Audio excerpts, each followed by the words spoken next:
All right. Today on the show, we are talking about how you can prevent and reverse cellular damage with a product called Nano V.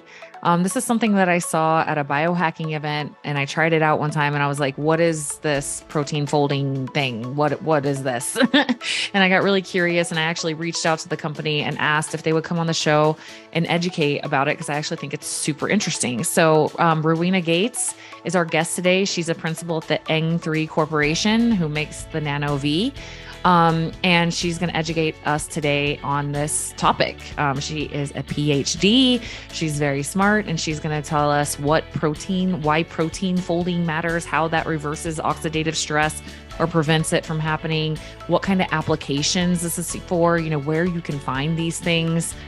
So yeah, let's get all into it and learn about the Nano V. Here is Rowena Gates. Okay, so Rowena, I was just sharing with you before we started. I was like, I'm going to be real with you. I am so ignorant on this topic and interviewing. I hunted you down.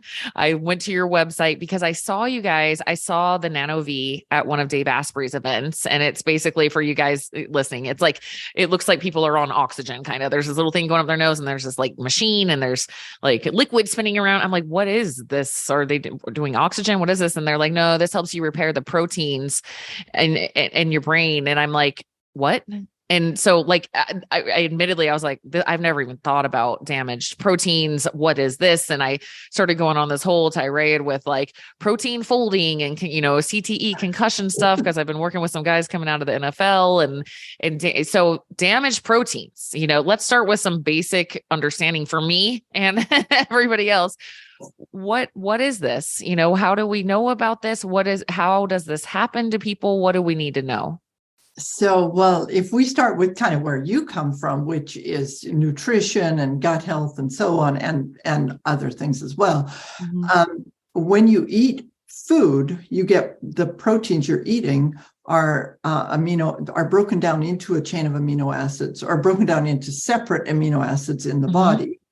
And basically, those are the building blocks to create the proteins in the body. So It's not like the collagen goes right on the right. muscle fiber, but you certainly need the components. There's 20 amino acids that everything's built out of, and then half of those are essential, and half you have to eat, and the other half the body will make itself. Mm-hmm. And so having the right stuff in there is the first step, which is something I know you've focused on for years.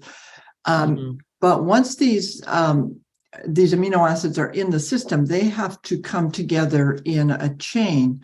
And it's really interesting. All of us care about our DNA, right? It's like we don't want DNA damage and all of that. Right. The DNA only has one purpose, and that is that it's the blueprint for proteins. So it's really at the heart of this. It's the design of the proteins. It tells the body which amino acids to string together. Mm-hmm. And there can be any number in any order, and so it's highly complicated. Collagen is more than 1,000 amino acids. Some of them are just maybe a dozen. So there's huge range in what's going on in the body, and those get built into the proteins that not only make up your body, they also do all the work in the body. Mm-hmm. So if you blink your eye or have to recover from something or are digesting or seeing or anything your body does, those are protein activities. Mm-hmm. And of course, if that's the whole purpose of the DNA, it's kind of the whole show. Right.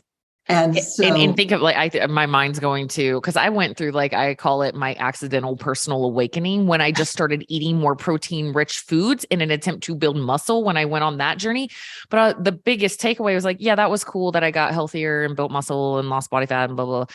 I was like, no, the biggest thing is my brain is operating differently now. So I think of just the neurotransmitters of having support for tyrosine and for dopamine production and serotonin production and all of it, and it goes, you're right. It's everything, everything that we are requires amino acids and you're kind of hitting on the basic knowledge of most of us, I'd say even the lay person who's kind of into nutrition understands that you need a, complete chain of amino acids to actually create muscle protein synthesis and all this kind of stuff. So I think we can meet you at where you're at on that. And then where do we come into the damage aspects? Well, that is ongoing because we breathe. So as long as we are alive, we're going to do oxidative damage. Okay. So it's just from oxidative stress, that's one of them, but we can do damage in a lot of ways, like lifestyle choices, bad food, too much toxins, radiation from the sun, even, things, toxins all over the place. It's a stunning array of possibilities for doing damage to the cell. So anything that creates oxidative stress, chronic high blood sugar that's left untreated, chronic inflammation, from all of those sources you just listed, and more food sensitivities that were unaddressed and things like that, right? Not just oxidative damage. It's just that oxidative damage is the biggest chunk of it. And it happens on an ongoing basis. There's no avoiding it unless you die, which is a preferable alternative. So the amino acids, first of all, I should step back just a little bit because that chain of amino acids, once it forms the chain, it's the primary shape of a protein, but it's not functional. It doesn't work until it folds into a more complex shape, a 3D shape. And it's that 3D shape that actually determines its function. And so it's the whole, the final step, but the whole deal is getting it folded correctly into the 3D shape. But they can also be damaged after they're folded. So you don't want, any free radical coming along and disrupting the shape of that protein, because then it won't work either at all or correctly. And when they get misfolded, then you get things like tangles and plaques. It's going to sound familiar for the brain side of things. Right. And so that can be even worse, is to have these damaged proteins around. And that's why people work to get the sentient cells out of their body and so on, because you want to get rid of the things that are going to get in the way. But most of the proteins, if a protein got damaged and it wasn't functioning, most often it would either refold, or it could be through autophagy, essentially shredded down to the amino acids, and they build something else. And so these processes are going on all the time. And then the body is constantly getting damaged. It's constantly repairing itself. And it's really amazingly brilliant what's going on in there. My more quantum esoteric, I don't know what you want to call it, side is the 3D shapes depend. It's just reminding me of sacred geometry and just all of that. I'm it's so cool. And to give you an idea of how amazing it is, in 2021, the Science Breakthrough of the Year award for the whole year was for artificial intelligence that predicted the folded shape of the protein. Wow. Because the protein folding is huge. And then when they could predict the shape, they could do interventions like pharmaceuticals and so on. They could try to build it and go in and block receptors or trigger things, which is very much a body overriding approach. And it can save lives. It could be a wonderful thing. It's just a very different approach from ours, which is more root cause, heal. Yeah, it's from the inside. It's so basic. It's crazy that it's so basic, but it's essentially, we're going to create a better environment for the protein. That's the it. Environment for It's everything. Is water. It's the cellular water. They're all living in water. So if we can change that energy state of the water slightly in a way that supports that protein folding process, then you get an improvement in function of the proteins of the cells and of the body. So you're saying that the state of the intracellular water is affecting how the proteins are folded? Is that what you're saying? It's not what they turn into. It enables them to fold. And they've known it for quite a long time that an unorganized chain of amino acids can't just go into a complex shape without using some kind of energy. And so it's been known for a long time that it has to get that energy from the water. And the energy is not like heat or something that we're more familiar with. It's entropy. So it's the difference between structure and chaos. it's the transfer of the order from the water to the protein. So the water loses its nature, its ordered nature, and the protein uses that, becomes more structured, more ordered. And that, so that you know what I'm talking about with the order, really just, it's easy to think about it as the water molecules are more densely packed together. So they form these layers of densely packed together molecules on surfaces, which are mostly proteins in the cell. Mm-hmm. And then the protein, once it's got that state around it, can essentially shift into the 3D shape. Oh my God. My mind is just going with so many analogies, right? You're talking about the environment, and it's like what I'm hearing there. It's like when you talk about entropy, it reminds me of, sometimes I feel that people need an immersion experience. Like if they've only been around, let's take a woman who's only been around like abusive men her entire life, from dad to husbands to whoever. It's like, I'm like, I want to expose her to a healthy man, like that she can just like be just, it's just like that. It's like, just, taking on that. It's like, I see, that's how I hear this process is like, it's like there. That little bit of, assistance, and then it can make a really big difference. And you're going to be familiar with this, I think, because this is where we can tie in EZ Water and Gerald Pollack's work. And so a lot of your listeners have probably at least heard of that, but it's this fourth phase of water where it's more like a gel than a liquid or a solid or vapor. And it's that gel where the molecules are closely pressed together that's highly ordered. And so we're lucky that Gerald Pollack's in Seattle, and he's a wonderful man. And so that's part of that story of explaining how this works and why it works. Yeah. So let's talk about Nano V. Can you, for somebody who's never seen it, can you describe how it came to be and what it's doing? Well, it came to be by the recognition that we now had technologies that were capable to emit the wavelengths that are needed to accomplish what we were trying to accomplish.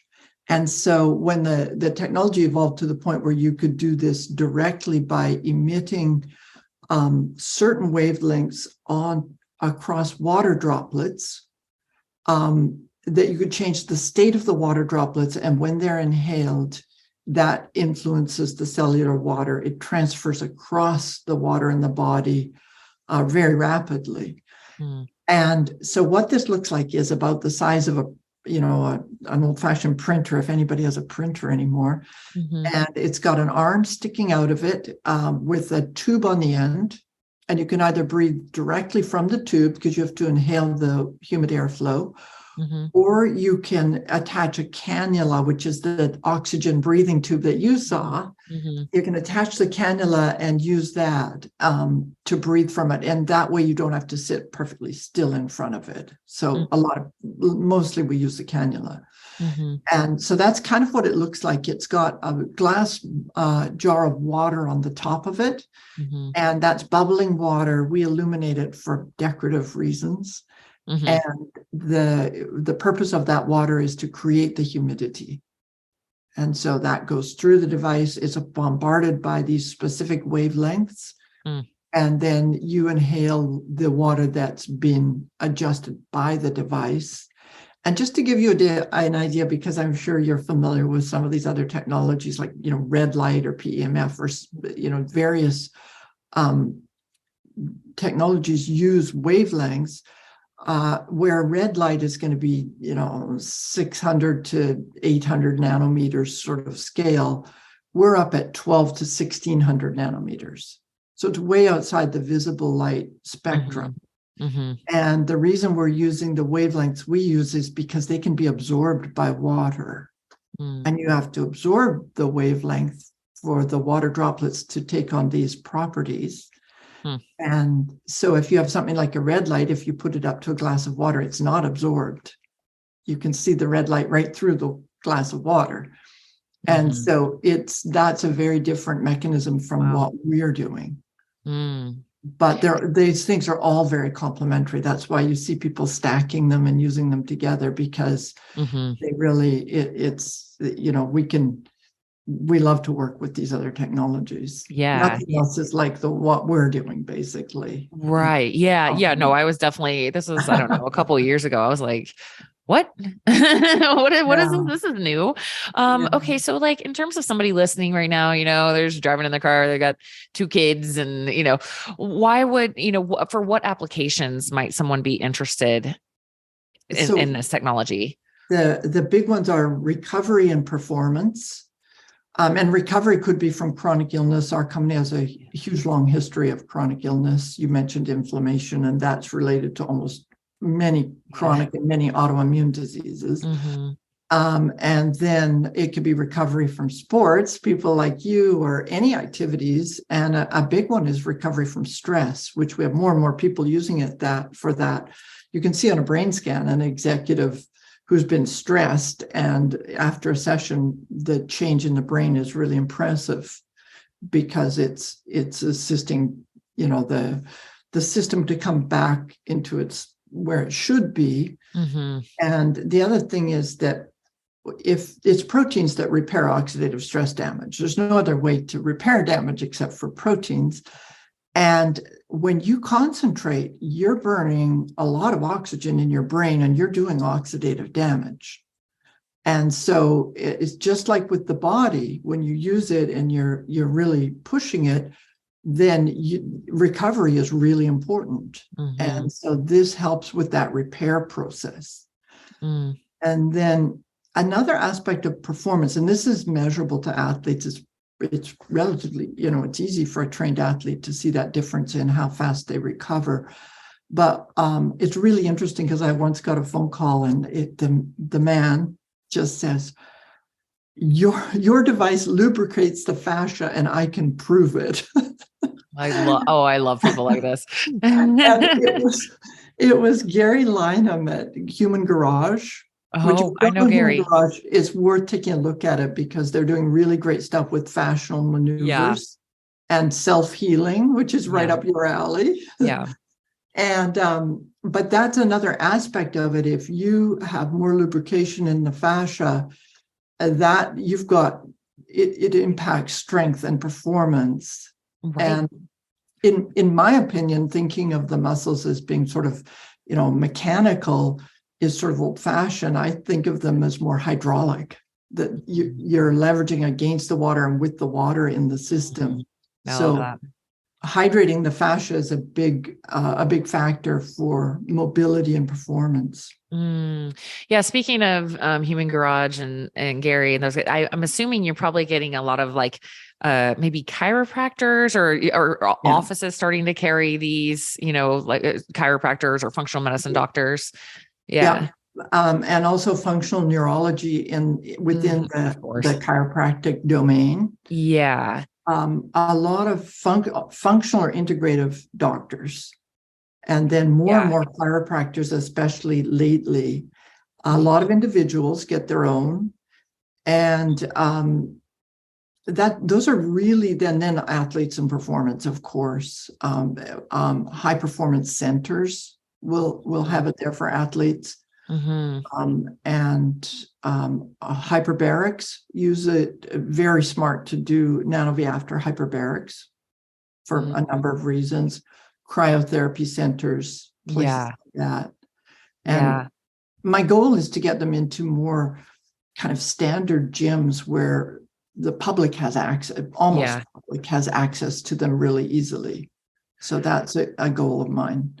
Yeah, I saw some of your, you know, testimonials and some of the athletes that are using it and seeing the benefit in it. And it made me think of like older people too. You had some of that in there also in like the video I was watching, but you know, my mom has progressed Alzheimer's now. Like it's really progressed. And I think like, you know, I mean, maybe, but I'm like, I wish that earlier when she was starting to get, you know, she had type 2 diabetes, you see the inflammation chain is just going and going and going. And I think of like, as we're getting older, it's like, there's so much available to us now, like this kind of technology that wasn't available to us very long ago, that can make a huge difference on our body's ability to recover. My first professional, pursuit was training. And it's like, that is like the basics of the basics, is like, there's no point if you can't recover. Like if the body can't recover, like it's just creating havoc, and I see you guys as a very, very helpful recovery tool, like system wide. It's not just the brain. Like that's incredible enhancement of recovery. Yeah. It really is. It's quite stunning and it's measurable. So we have double-blind placebo-controlled studies on that to show how much faster we can kick in the immune system to recover, or how much less lactate an athlete will have in their blood. And we also have studies on proteins that are really, really compelling. And they also show that it prevents and repairs damage, which was pretty interesting to see. Yeah. Not every kind of damage, but certain kinds. Like it won't prevent heat damage, but it will prevent damage when damage is done by chemicals or oxidation. And oxidation is what the athletes are doing. So, right. Yeah. Can I share some of those data points? Are you allowed to share? To some extent, we definitely do share them. We just don't publish them. Okay. And so they are, we don't push them out to the general public because I know there's always limitations on sharing certain things, but we definitely do, provide that information. And that is what we do. Actually, if somebody signs in on our website, is we provide study results and information like that. We don't just say buy one. Yeah. And so that's really how we get very few unsubscribes, because it's always something, interesting and helpful in there. And we've also shown a reduction in DNA damage with the double strand DNA breaks, which are the hard ones to repair. And so, those are all pretty compelling. What is the prescription? Like what is I'm obviously going to depend on the person, but like for typical session frequency, or do you have different protocols for, different applications? What does it look like in the actual usage? I can give you an idea. And then there are doctors that have their own protocols, like doctors or surgeons, and some of them will pre-treat and some of them will only post-treat and so on. Wow. My impression is just like with sports, pre-treatment's a good idea. You set the body up for success. But generally, we have 3 devices, so the amount of time depends on the device. The 2 we sell almost exclusively are the 2 most powerful ones. And so I won't talk about the amount of time as much as it can be as little as 15, 20 minutes a day. Okay. But normally a person will do well, first of all, I should say, going back to your mother, there's a huge number of people who buy their own devices. It's sitting on their desk next to them, and they're using it really quite regularly. And many of those are people that don't want to end up where your mother is. And so there's a huge increase, a stunning increase in the last 3 years of people who are preventative, which is wonderful. Yeah. But for prevention, you might just use it once a day. You miss a day or 2 a week. It's, no big deal. If you're trying to recover as an athlete, you're going to use it every time you exert. Let me just add something in there, though. If you're seeking hormesis, you want to delay when you use it, right? You don't want to right after, because you're trying to stress the body. Exactly. Like I don't take a bunch of vitamin C and glutathione right after I lift weights. Like hang on a second. After your washout period, then later you definitely want to use it. So, but then athletes are going to use it really pretty regularly as they train regularly. And then people that have chronic illness or are recovering from something also are going to be bigger users of it. We do have clinical results. I shouldn't say clinical results. We have results from a physician where the patient only used it twice a week. And they were pretty impressive improvement with no other change in protocol. So there's reason to believe that if they are only using it a couple times a week at the gym, it's still, even one use is worth it, because we can measure it and show it. Almost all of our research is on a single use. Oh, wow. So even if you don't notice it, it's going to be good for you. And even if you only use it once, that's better than not using it. Yeah. Okay. Okay. And then in terms of, you mentioned that you love combining, that's the health optimization way. It's funny to see, like, I don't know, people who've never really been exposed to optimizing health. And like, if I have like a friend over and I'm taking my supplements, they're like, why do you take all of that? And I'm like, why wouldn't I? Like, I'm so lucky that it's not that I have to, people look at it as like these have tos. And I don't know. It's a bizarre mentality. I'm like, wait, but we have all this available to us. And if there's significant data behind it and you notice that it helps you, why not? Yeah. Why not? So anyway, let's talk about, hyperbaric oxygen, for example. That's one that you feel like would be a slam dunk for somebody who has a lot of oxidative stress, maybe some brain stuff. I mean, I think so. Well, hang on. There's two parts of that. Like, one is the combination of the use of it, because of course, hyperbaric increases oxidative stress. It's right. You're flooding your body with the oxygen. And so it's a wonderful thing for many, many indications that are not approved indications. Yeah, right. Right. And so, but then the NanoVi in combination is using it after. And there's two reasons for that. One is you're going to repair any oxidative damage. That's a really smart idea. But the other is that after a dive, you're flooded with oxygen probably for up to an hour. It doesn't just disappear when you get out of the chamber. And so while you're flooded with oxygen, NanoVi will increase the utilization. And so that's a key. You're getting an extra kick out of the hyperbaric dive if you then increase utilization, because a lot of people, the oxygen's not the problem, it's the utilization that's the problem.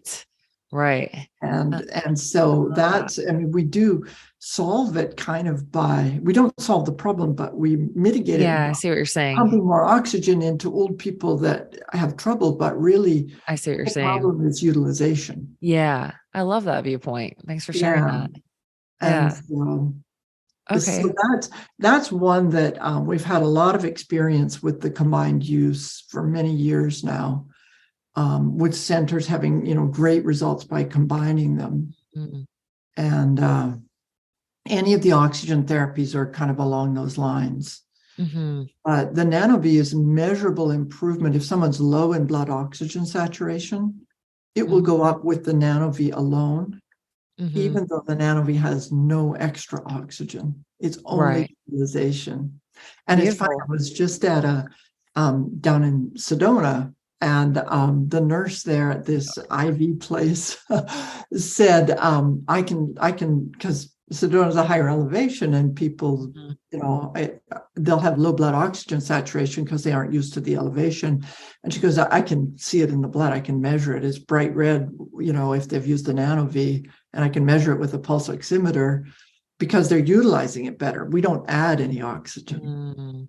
I love that, I have a friend who, is very much into health. Also, she's a coach, and we talk about all these, just things. And we got off on a tangent about like, it's about the health of the host. It's the environment. Like we get fixated sometimes, I think, on like playing with all the little variables instead of like creating a healthy environment for those things to just work well and thrive, and you guys are doing that, right? You're increasing the health of the environment in the cellular water so that things can just do what they need to do, which is really cool.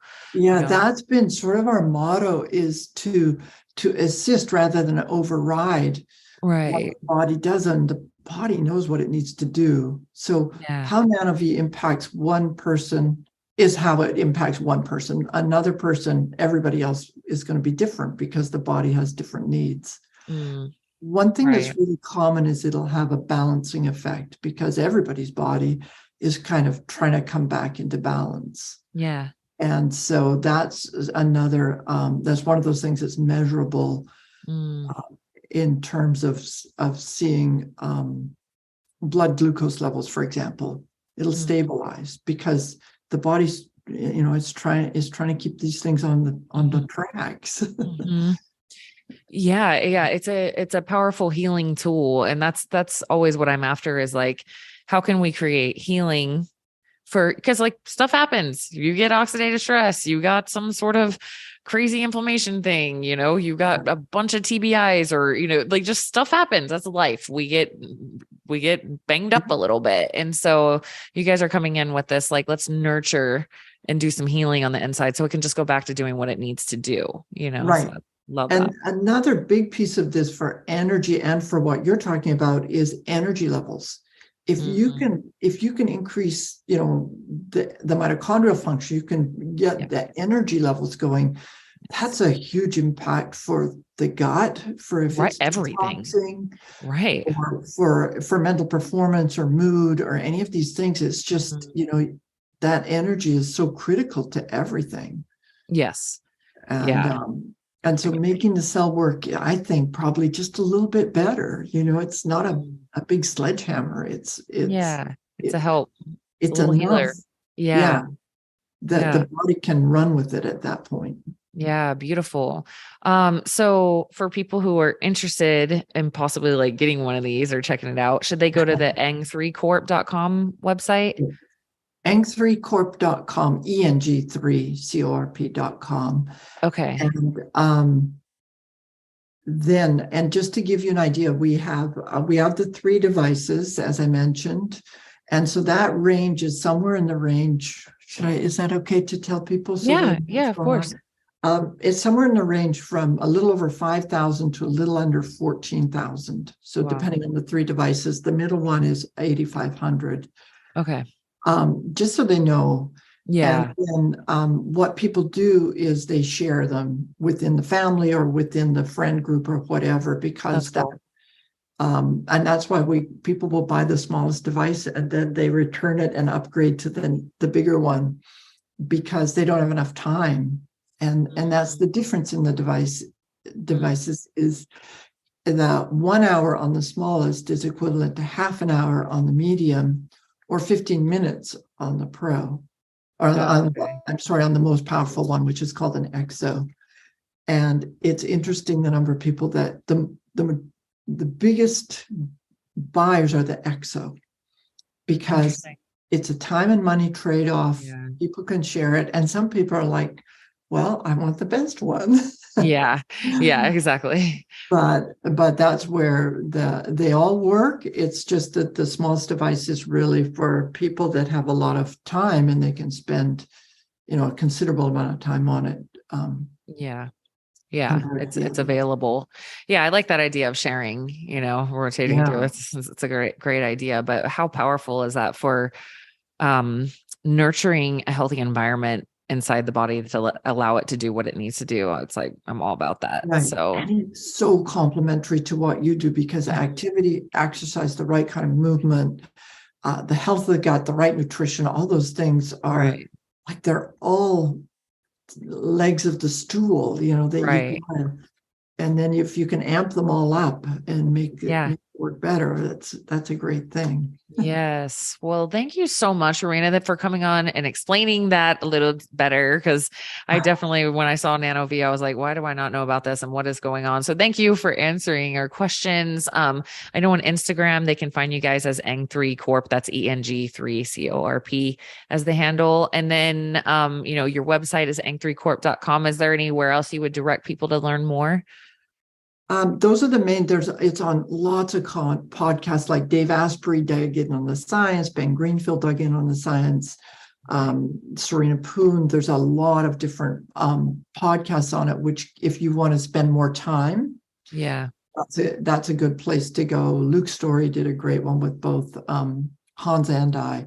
So Awesome. there's some out there. Jim Quick has one with just me, but that's the one on brain performance, which is Nice. Oh, I gotta check that out. I love is he him. just the best? He's the best. Man. All right. Well, And so thank those you. are some other places. And then we're super nice. We're not obviously not pushy, or you'd see our device on every corner. Yeah. But happy to get research results out and speak to people. We've got, yeah, we're ready to Yeah. go.